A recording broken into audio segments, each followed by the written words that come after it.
Welcome to our channel. Today we how to transfer meeting action items into Asana from Slack step by step clearly.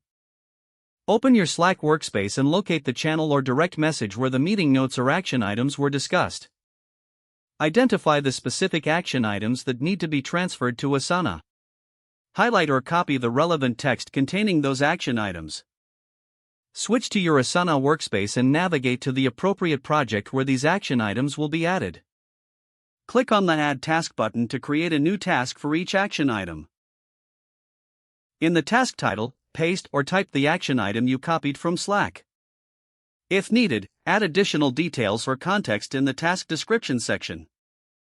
Assign the task to the team member responsible for completing it. Set a due date that aligns with the expected timeline for each action item. After entering all necessary information, click the Add Task button to save it. Repeat the process for each action item you need to transfer from Slack to Asana. Once all tasks are created, review them to ensure accuracy and completeness. Consider adding tags or setting priority levels to help organize the tasks further. Communicate with your team about the new tasks created in Asana. Ensure everyone understands their responsibilities and deadlines.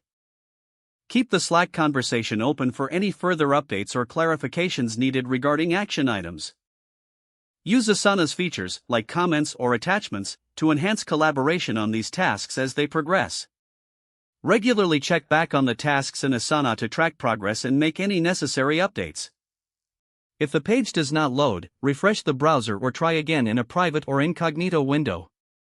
Make sure you are using the correct email address, then retype it carefully to avoid small typos. If your password is not accepted, use the reset option and create a new strong password you can remember. Check your spam folder for verification or security emails, then complete any requested confirmation steps.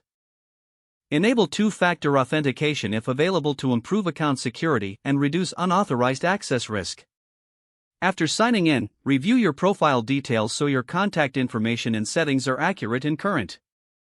If you see an error message, note it down and try again after restarting your device and internet connection. Log out when you finish, especially on shared devices, to keep your account and payment information secure. If the page does not load, refresh the browser or try again in a private or incognito window. Make sure you are using the correct email address, then retype it carefully to avoid small typos. Don't forget to like this video and subscribe to our channel for more step-by-step tech guides.